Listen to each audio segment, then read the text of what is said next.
Welcome all of you to today's webinar, organized by the Research Center. First of all, let me introduce today's invited speaker for the webinar.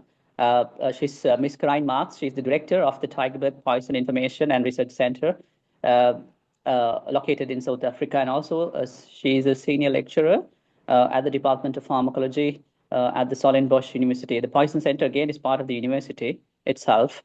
Ms. Carine will be enlightening us today on how to tackle marine envenomations, which is one of her topics of interest. And I would warmly welcome Carine to start her webinar. And at the end of the webinar, we have time to take up a few questions. Over to you, Carine. Good morning, good afternoon, everyone. So I'm Carine Marks. I'm the director of the Poison Center in Cape Town, South Africa. I'm also affiliated with Stellenbosch University, and I'm the lead of Work Project 5 in the NIHR RIGHT4 program. So thanks for inviting me, Kavinda, and I'm going to just jump in. For those of you who don't know where South Africa is, it's very south on the African continent, and that is where Cape Town, also very south. That is Cape Town, and you see beautiful Table Mountain in the background. Typically, people come here to see the mountain in my city. So we're talking about marine toxicology, toxicity, and starting off with the dangerous aquatic animals. So you have those animals that bite, those that sting, those that can deliver electric shock, and those that are poisonous if eaten. So starting off with poisonous marine animals. So those are animals that's causing systemic effects when they ingest it. So first is the toxic dinoflagellates. So red tides, these are regular seasonal phenomena occurring in South Africa, but all over the world. So you have these dinoflagellates or algae, they bloom and they dice, and then they discolor the ocean to different colors: brown, orange, purple, yellow, or red. So the majority of dinoflagellates are non-toxic, but we do get those when they dice, that they release toxins. For example, in South Africa, we have the Alexandrium catenella and Dinophysis acuminata, and they're very toxic species and can cause seafood poisoning. This is just a picture of the red tide here on our coastal line, so you can see the orange-red color there in the ocean.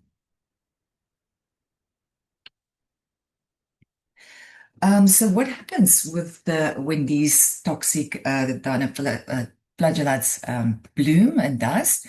Mussels and other shellfish, they strain these from water, digest them, and accumulate them in their poison. The shellfish itself does not seem to be harmed by the poison, but it becomes toxic when humans eat this. So, for example, there's 4 types of shellfish poisoning. Most common one is paralytic shellfish poisoning, or we just call it PSP. But then you have diuretic shellfish poisoning, neurotoxic, and amnesic. So paralytic shellfish poisoning, these dinoflagellates release saxitoxin. That is the toxin, it's heat stable. This is produced by the Alexandria catenella. It takes about 30 minutes to 2 hours after ingestion. Patients describe a tingling sensation or numbness around the lips, and that gradually spread to the face and neck. They complain of headache, dizziness, nystagmus, vertigo, visual disturbances, weakness of the legs, and ataxia. But in severe cases, you can get a progressive muscular paralysis with respiratory difficulty, and death can occur within 2 to 24 hours. There's no antidote, so management is symptomatic and supportive. And the toxic effect of saxitoxin, if people survive, are completely reversible and clears within 2 to 3 days. Next is your diuretic shellfish poisoning. The toxin being released here is oxalic acid. And the symptoms and signs usually develop within 4 hours. Typically, nausea, vomiting, diarrhea, and abdominal pain. Again, treatment is symptomatic and supportive, and it takes up to 3 days for full recovery. Then we have neurotoxic shellfish poisoning, where the toxin that's being released is brevetoxin, which is an aerosol toxin. Normally humans are exposed in the surf, your surfers. They complain of eye irritation, nose throat with coughing, and it can even participate asthma attacks. Again, management, symptomatic and supportive. Then we have amnesic shellfish poisoning. As you can see, that's only in the cold waters of Canada, Western Europe, North Europe, and America. So clinical effects, some GI effects, but the key features normally these neurological effects, and patients complain about confusion, headache, and then short-term memory loss. Management is again symptomatic and supportive, and if they do develop seizures, do have benzodiazepines. Okay, so that's just comparing the different paralytic shellfish poisoning, diuretic, amnesic, and neurologic. As you can see, different toxins being released by the dinoflagellates, and the mechanism of action is completely different, very interesting, and therefore your symptoms will be very, very different. So I quickly went to see if I could find anything in Sri Lanka about dinoflagellates. So this article was published in the Ukrainian Journal of Ecology, 2021, quite recently. And here they describe patients who got quite sick and the different dinoflagellate species. And then also that this produced amnesic shellfish poisoning. Important then for Sri Lanka as a country surrounded by the ocean, these results demonstrated the importance of continuous monitoring of these harmful algae.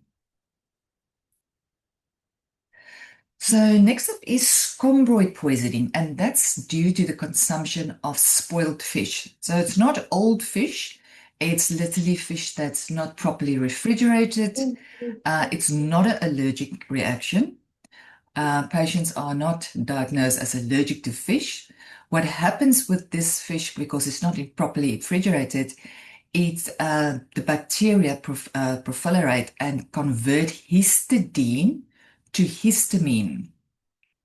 So this is a histamine-like reaction. Important to remember, same as with your shellfish poisoning, the toxins are heat stable, so cooking does not destroy it.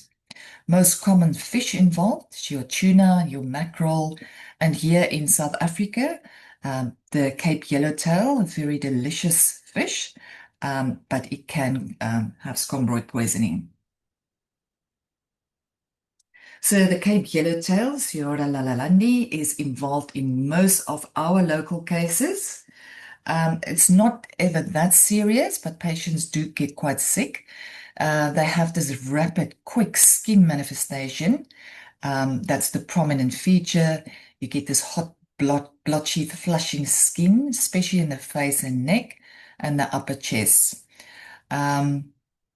Then they also complain of GI symptoms, diarrhea, other clinical features, palpitations, headache, tingling sensation in the tongue and legs. And when they eat the fish, they say there was an unusual bitter, peppery taste. Again here, management is symptomatic and supportive. Your antihistamines, cortisone, and asthma pumps. So when I went to look about Sri Lanka, what I could find is an article in a Journal of Public Health that was published a long time ago. And that was an incident that happened in London. So in London, they imported this tuna from Sri Lanka. And then this outbreak actually happened at 3 different places in 2 different restaurants, actually 3 different restaurants where people had the typical scombroid poisoning, and they actually pointed out to this tuna that was imported from Sri Lanka. So next up is Shikitera poisoning. This is also by eating certain fish. And here, the dinoflagellate is called Gambier discus toxicus. So what happens is it grows in the subtropical waters and from the corals. So there's changes in the coral reef. And then you have these proliferation of the toxic dinoflagellates. Like I mentioned, the Gambier discus toxicus. Then small little fish, they eat this coral. The small little fish are eaten by larger fish, and then humans eat these larger fish and then develop the Shikitera poisoning. So clinical features is GI upset, but mostly it's the neurological symptoms, weakness, myalgia, and then they complain of this temperature sensation, which can persist for months after the ingestion. So important that physicians are familiar with the signs and symptoms of Shikitera poisoning. Patients complain that cold water felt hot and very cold water felt boiling. Why is that? Because the Shikitera is a hydrophobic toxin, which means it's soluble in fats. And because of that, it hangs out in the fatty tissues for quite a long time, including your neurons. And that explains the strange thermosensation problem. Here you will just see comparing the two fish poisonings, scombroid and Shikitera. Very different mechanisms of action again, different fish.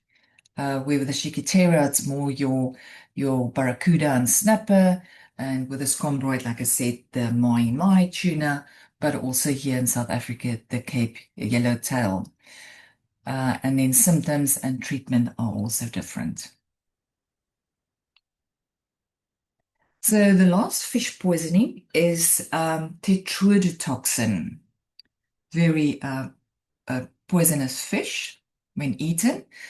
So here, the tetrodotoxin is a neurotoxin.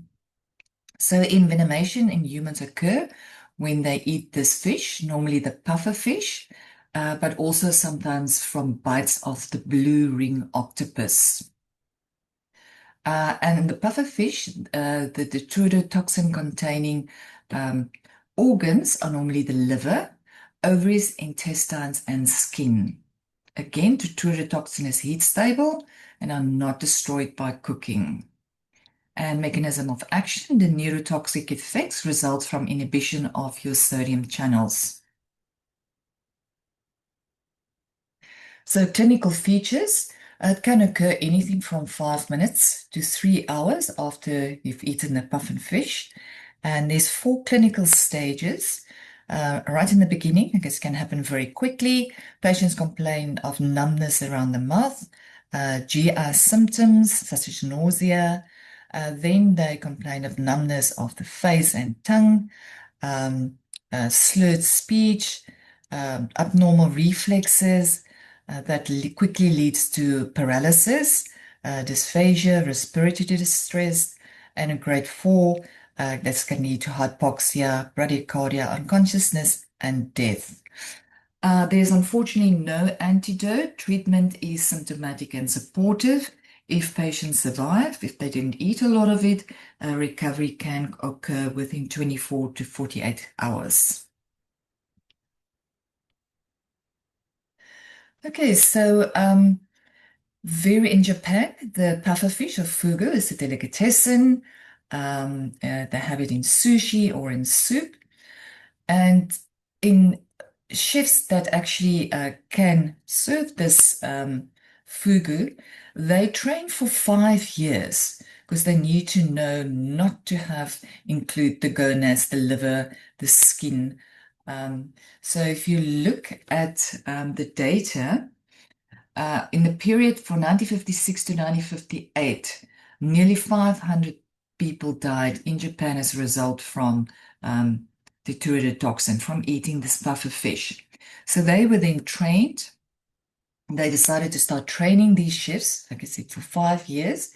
And as you can see there, in 1965, mortality was about 57%, and it came down with training these chefs. And in 2010, zero deaths. I couldn't find recent data, but it's not, just shows you that it's not a problem by eating puffer fish in Japan. There was also a case where tetrodotoxin was found in the internal organs in the snails. So the gray gilded sea slugs, okay, where dogs were found dead in New Zealand on the beach from just eating or licking these snails. So again, you know, the tetrodotoxin is probably 1,200 times more poisonous than cyanide. So lethal dose of the tetrodotoxin is smaller than the head of a pin. So with one puffer fish containing enough to kill 30 people. So yeah, this was a third case in New Zealand, and it was people were then warned not to take their dogs to the beach. So that was the end of poisonous marine animals. Next, we're going to venomous marine animals around the world. So in the Pacific and Caribbean, typically you get your Portuguese man of war and some of your lionfish and stingray. In North Atlantic and Europe, not much. Mild jellyfish stings. Eastern Pacific, stingray, scorpionfish, jellyfish. And as you see, when we come to the east, a high risk of marine toxicity, envenomation. Specifically in the Indo-Pacific, we have the box jellyfish, the cone snails, the blue ring octopus, the stonefish, and sea snakes. And also in the Indian Ocean, here in Africa, we basically deal with stingrays, sea snakes, and the stonefish. And then in the Red Sea, there's the lionfish, stonefish, and jellyfish. So in your area in Sri Lanka, it is common. Just another picture showing you where we find most of the marine envenomation. And you can see here around Australia, Indonesia, India, it's where it's quite common.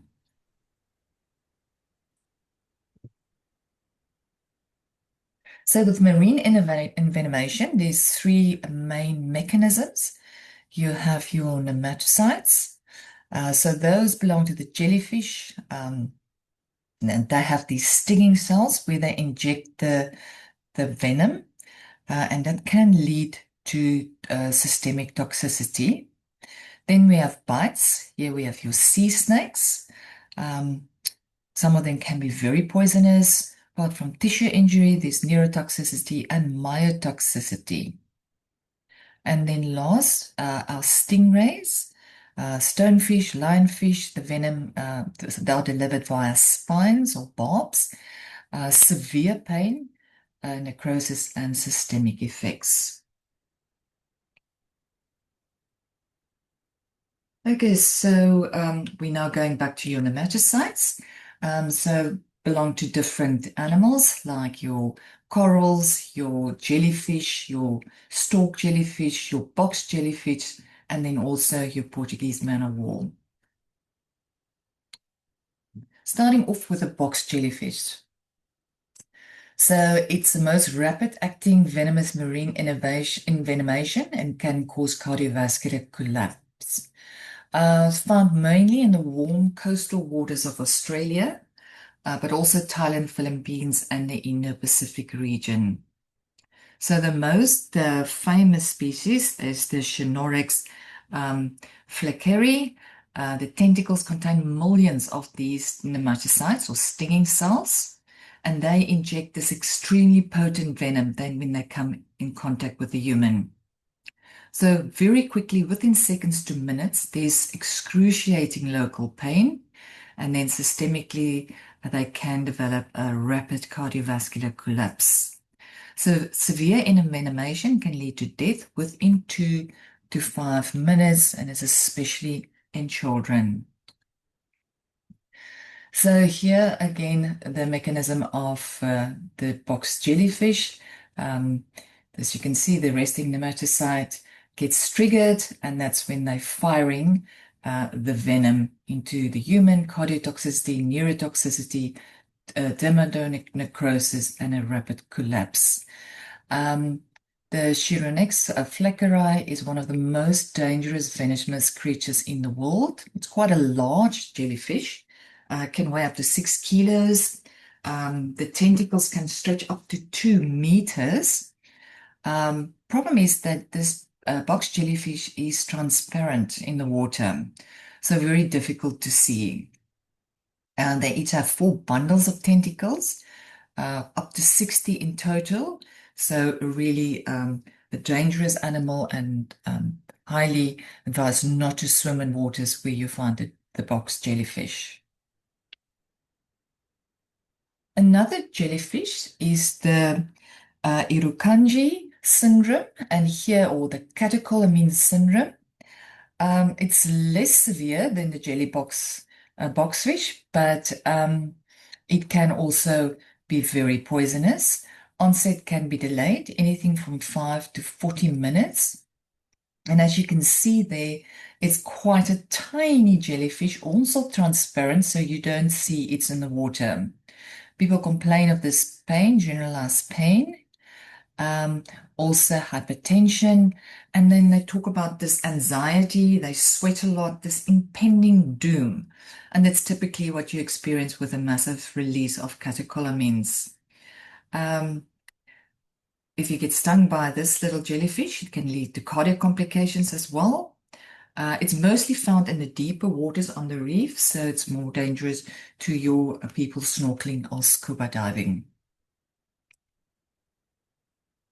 Just to look at jellyfish by region, if you look at the Indian Ocean, there you see you do have the box jellyfish, especially along the coast of Australia. It's quite problematic. There you do get the Chironex fleckeri. I've looked at what I could find on Sri Lanka, and there was a recent article.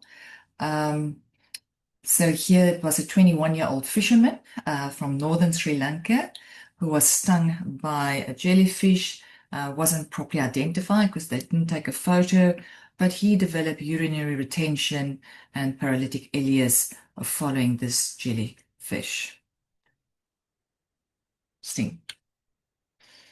Okay, if I look locally and our waters in South Africa, box jellyfish, it's really very rare. We have most of our problems are with the Portuguese man of war, or also the blue bottle. There's a pretty picture of the blue bottle. It's in the water, people swim, and these tentacles can then come in contact with the human.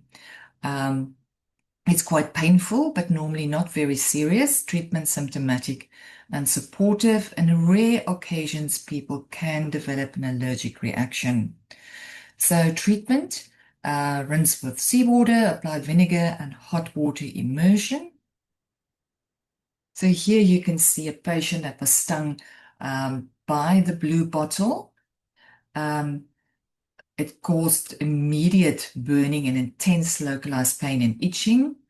You see this classical collection of linear wheels surrounded by a red flare. Millions of cells may fire during contact. Occasionally, very rarely, there's a systemic response, which can include contact dermatitis as well as anaphylaxis.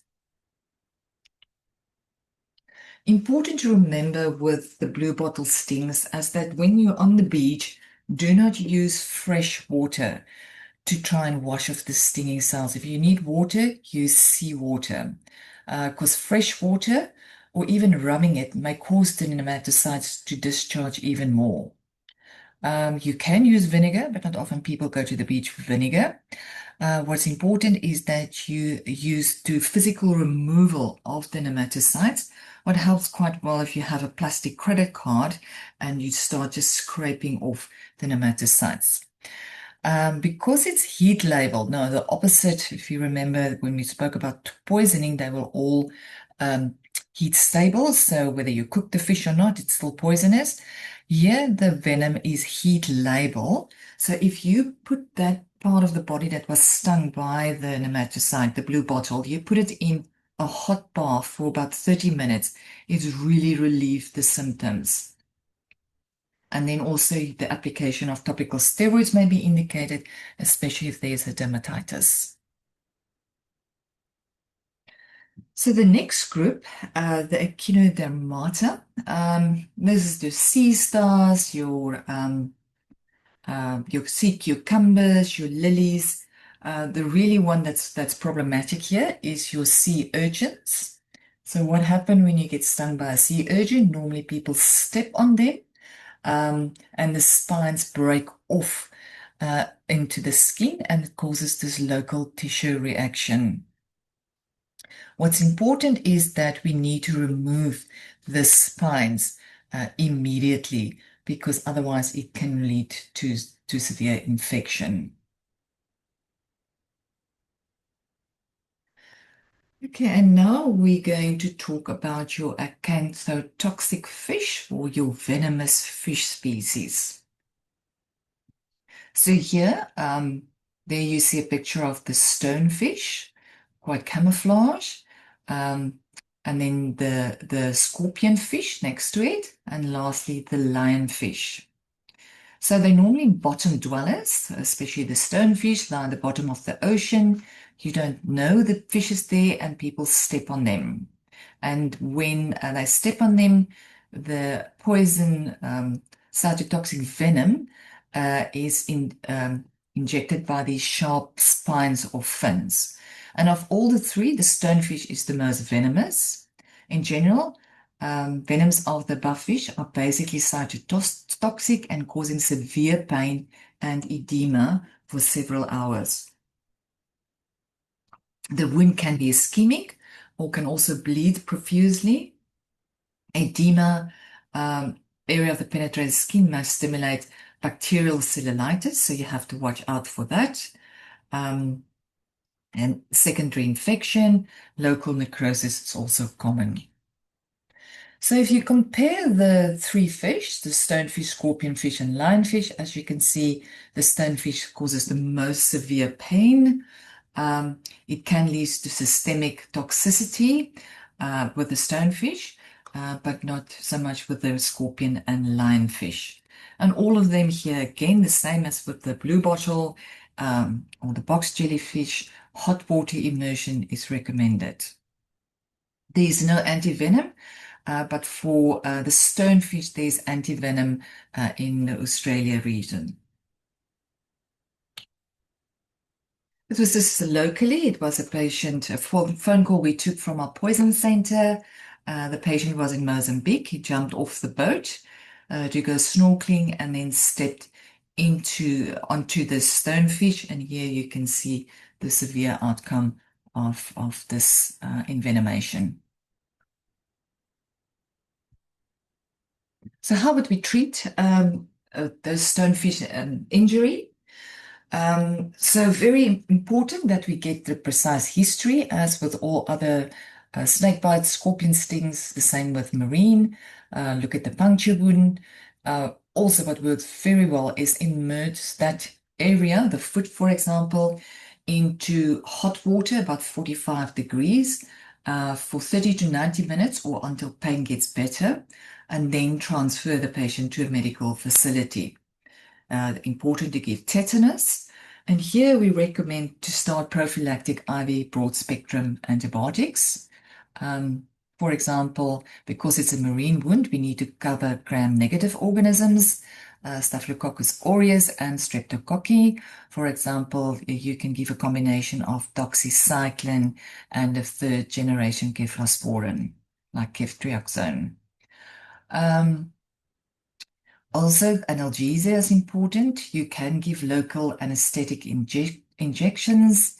If there's severe pain, systemic effects, if you're lucky, you have the antivenom, you can give the antivenom. Otherwise, it's just supportive management. Also important to send your patient for an X-ray, just to see if surgical debridement is necessary, because very often there's pieces of the spine left in the wound. So this article was published quite recently, 2025, in Reunion, where they compare two cohorts with the 25 series and the 2020 series over a couple of years. And what actually they see the difference is that regional anesthesia were far more used in the 2020 series, and also prophylactic antibiotics were prescribed more frequently, specifically amoxicillin and clavulanic acid. So the outcome shows that by using the regional anesthesia and the prophylactic antibiotics, it was associated with shorter hospital stay and fewer cutaneous complications.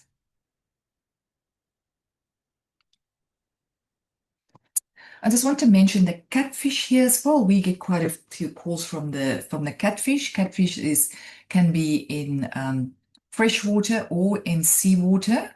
Normally, it's fishermen. They handle the catfish, and they have these mild cytotoxic and inflammatory venom, immediate sharp pain, swelling, bleeding, tenderness. Often there's also retained spine fragments in the wound, and this can lead to secondary infection. And the infection rate is especially high in fresh water exposures. Okay, so the last fish here is the stingray that we're going to cover. Look like a very innocent, beautiful fish, but what happened is it's also a bottom dweller, lies at the bottom of the ocean, and they have a bony spine, which is covered by an entubement sheath that covers those poison glands. So a person step on it, and during the stepping action, the entubement sheath is stripped off and expose the poisonous gland. The venom and even the fragments of the entubement sheath and spine may be retained in the wound. I don't know if any of you know about Steve Irwin, who was also known as Crocodile Dundee from Australia, had all these documentary shows, and he was killed by swimming next to a stingray who actually stabbed him in the heart. So we know now that venom is cytotoxic, causing severe local pain and swelling for several hours. And secondary infection and local necrosis is also common. So what we do is we irrigate the wound again with salt water, and then as soon as you can, immerse the wound into hot water, again 45 to 50 degrees for 30 to 90 minutes or until pain is relieved. The venom is heat labeled, that's why hot water works. Pain can also be controlled by giving locally lidocaine. Wound exploration, debridement may often be necessary.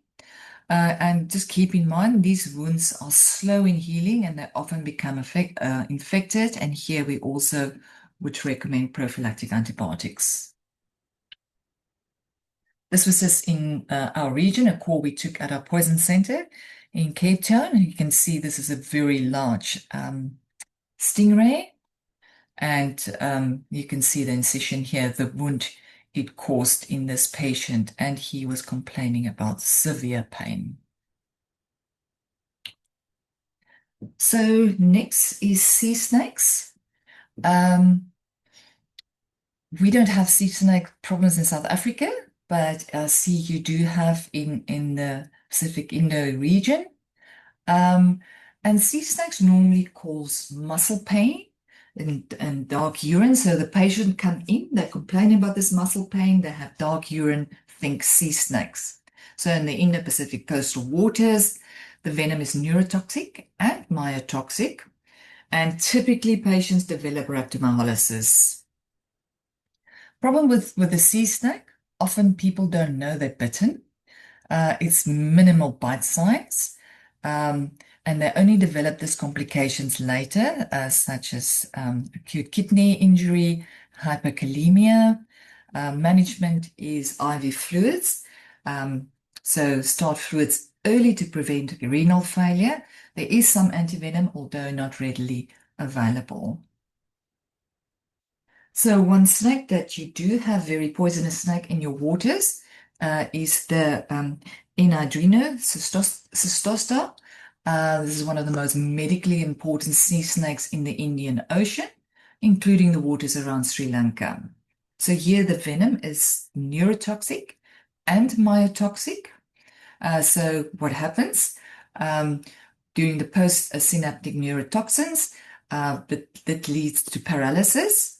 The myotoxins leads to muscle breakdown, rhabdomyolysis. Early symptoms can be subtle, and that is the problem. So the bite's minimal or painless, and only later on they develop these signs. And patients in the beginning, when they get bitten, they think it's not a dangerous snake, and they underestimate the severity. So with the beak snake, firstly, myotoxicity, general muscle pain, especially in the neck and the shoulders, weakness, and this dark urine that can quickly progress to rhabdomyolysis and acute kidney injury. Then we have our neurotoxicity, leads to ptosis, there's drooping eyelids, a bulbar weakness, as well as respiratory paralysis. Other symptoms is hyperkalemia from muscle breakdown, and cardiac complications can be secondary to electrolyte imbalance. Keep in mind that rhabdomyolysis is a major life-threatening feature, specifically with this snake. There's this antivenom available, but not readily available. So treatment, symptomatic and supportive. I went to see what I could find about Sri Lanka, and you do have some cases reported and deaths reported from people being bitten by this big snake. As you can see here, there's a 40-year-old gentleman in here with 3 cases, other cases. If you want to go read up on it, one was very recently published. And then another case that was recently published was the patient bitten by the short sea snake. Luckily, here the patient developed hardly no symptoms. So I went to look at the snakes in Sri Lanka that you have around there. So we have, like I've just mentioned, the big sea snake, one of the most dangerous one. It's severe and can be potentially fatal. Then you also have the yellow sea snake, and number 2 there, which is also myotoxic and neurotoxic. It's moderate to severe, risk of renal failure, moderate. And that's the same with the annulated snake or the blue banded sea snake, number 3 there. Typically exposes coastal exposure, again, myotoxic and neurotoxic, and the risk of renal failure is just moderate. And then the last is the sea snake I've just mentioned to you. It's very low in toxicity, number 4. So it's the short sea snake, some myotoxicity, but it's really, the envenomation is really mild to moderate. Okay, so again, if you look at Sri Lanka, sea snakes inhabit the warm coastal waters of the Indian and Pacific Oceans, and they specifically concentrate in the Coral Triangle, Australia's Great Barrier Reef, and the shallow waters of Southeast Asia. So I'm going to end off with just giving you some data from our poison center. So this study is quite old, so we looked at poisoning calls that we receive at our poison center, and as you can see, it's not a lot. 0.4% of our total calls were related to marine toxicology exposures. So the majority were marine-related, were adults, 81%, and mostly males, and we did publish that in Wilderness Environmental Medicine. So during this period, we had 392 cases. Poisoning was more common than envenomation. And if you look, the most common poisoning was from the red tide. And here, paralytic shellfish poisoning, PSP, was top on the list. Scombroid poisoning by eating fish was also high. And the most common fish in our area was the yellowtail. When we look at envenomation, a cancer-toxic fish, top here was the stingray, 45%, and then also blue bottle stings. What's interesting when you look at the results, South Africa has 9 provinces. 4 of them are coastal provinces, and as we expected, most of the calls we received were from these coastal provinces, except one, which is the Northern Cape. And that is just why toxicology is so fascinating. When you look at South Africa, you can see the Northern Cape's got the Colbenguela current, not the same as the other provinces, and therefore people don't really go into the water because the water is ice cold. Therefore, there was hardly any cases, 2% from there. What was also very interesting when we looked at the seasons, obviously as expected in summer, it's most common because in summer, your envenomation, people go into the water, they swim, they step on these stonefish, get stung by blue bottles. But we look at poisoning. What we saw is that in autumn, poisoning was more common, and specifically scombroid poisoning. So what's interesting, this is a hypothesis, we need to investigate it more, but over Easter weekend, which is coming up, it's very common in South Africa for people, a traditional thing is having curried fish with the hot cross buns. That's a typical thing that locals eat, especially here in Cape Town. And everyone is buying fish to make curry fish. And then often there's a break in the cold chain, and that's why there's scombroid poisoning. And then also during autumn, our red tide is very common. If you look at the results of the study, most patients develop no or minor symptoms, and 33% moderate to severe symptoms. However, we had 4 deaths during this period. One was from a blue bottle sting. The other one was 2 ladies who ate seafood poisoning. And the last was a dog who ate a puffer fish. So I went to look again at the last couple of years' data, and you can see a drop. We only have now 0.1%. In most cases, again, was during the summer period.